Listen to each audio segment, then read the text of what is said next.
risk, ang danger doon, pag kumontra ka sa publiko, may problema ka. Thank you, sir. Actually, ipasok ko din nga, no? Baka nagpag-isipan na parang politika to. So, Duterte versus Marcos is hindi eh. At the core of this, may nalabag na batas, may umabuso. Importante bang panagutin? Oo. Kaya palagay ko, majority of the public support the impeachment complaint, looking for accountability. Ipaliwanag ko anong nangyari sa pera namin. Thank you po.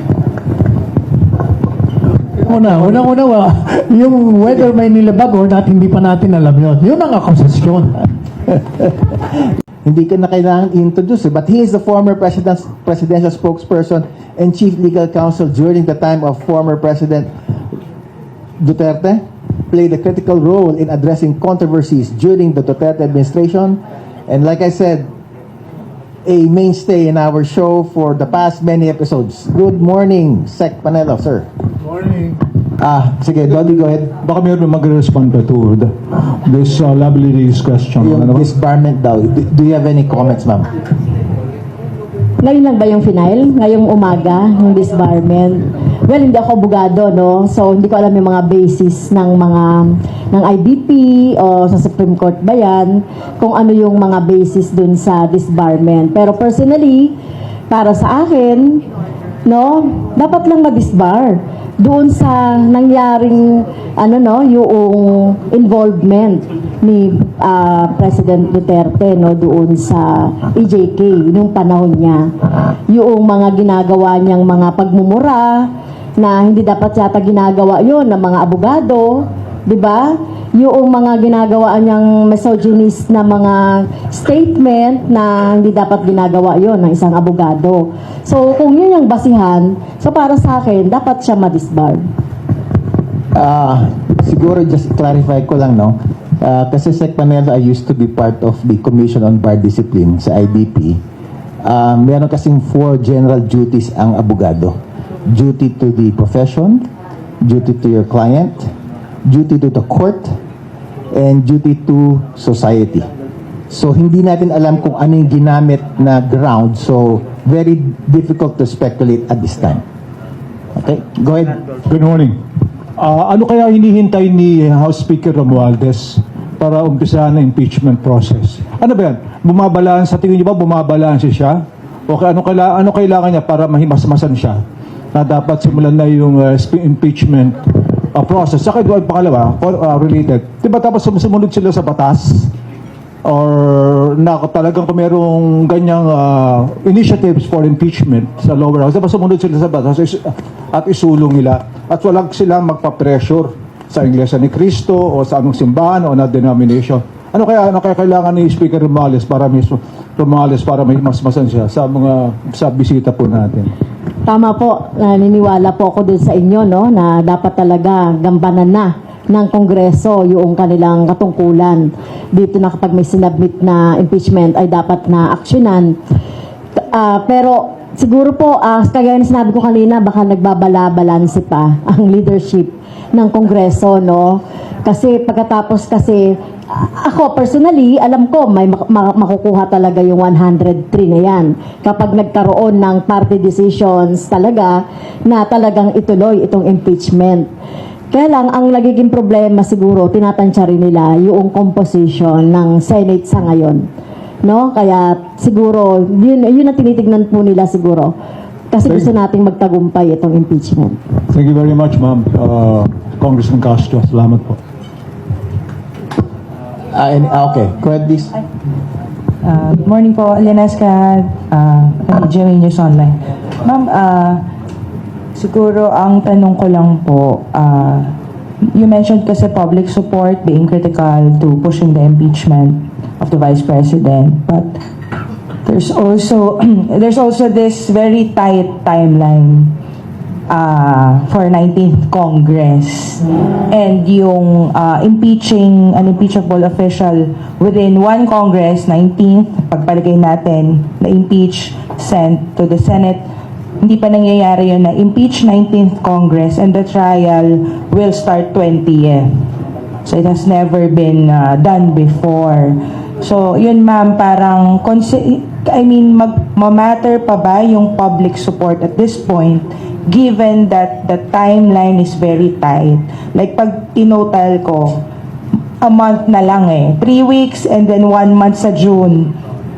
I mean, how can an impeachment conviction be reached with such timeline? So may bigat pa ba ang public support at this point dun sa impeachment ni Vice President? So siguro ang worry natin from 19 Congress, yung impeachment complaint. Tatawid siya ng 20th Congress, nasa Senate na yan. So tingin ko naman pwede pa rin. Hindi naman ito kasi pangkaraniwang batas na pag natapos na yung Congress, parang uulit ka na naman.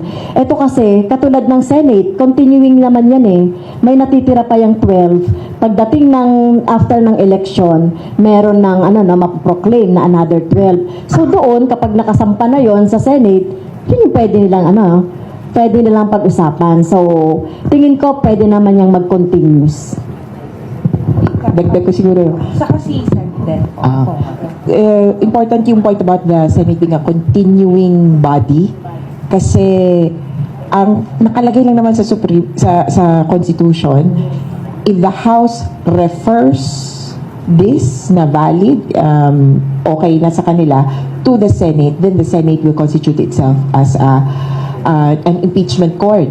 It doesn't specifically say kumbaga dapat ba previous Congress, parang we have to look at the House and the Senate as institutions. As long as the House forwards this, regardless of who its members are or were, as long as it's the House that forwards it to the Senate as an institution, then it should be valid. As regards the timeline, baka kasi nape-pressure tayo dahil nga matatapos na yung 19th, yung 20th. That should end it because this impeachment complaint could be processed continuously. Okay. And as soon as forwarded to the Senate. And then yung yung time could be erased entirely if there are 103 signatories or endorsers to an impeachment complaint. It will be referred straight to the Senate. Kaya dun sa mga natatakot, parang usapin to ng all or nothing. All in tayo dito. Pag all in, mas mabilis. Before I give my thoughts on that, let me respond to Kong Castro's statement that kailangan ma-disbar because of the extrajudicial killing involvement. Number one, no court has yet to convict the former president of any crime involving these so-called extrajudicial killings. So wala na kagad basis.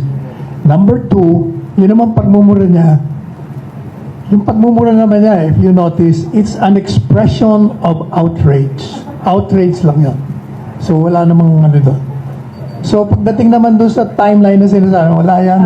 Sir, yung question lang po, nagmamatter ba ang public support sa impeachment given the tight timeline? Kumbaga, yung timeline-wise, medyo masikip. Regardless of public support, yung mga members ng Congress, kung gusto nila ituloy, tutuloy yun. But of course, the risk, ang danger doon, pag kumontra ka sa publiko, may problema ka. Thank you, sir. Actually, ipasok ko din baka nagpag-isipan na parang politika to. So, Duterte versus Marcos is hindi At the core of this, may nalabag na batas, may umabuso. Importante bang panagutin? Oo. Kaya palagay ko, majority of the public support the impeachment complaint looking for accountability. Ipaliwanag ko anong nangyari sa pera namin. Thank you po. Unang-una, yung whether may nilabag or not, hindi pa natin alam yun. Yun ang akusasyon. Hold that thought, Mama, kasi we'd like to welcome to our show this morning our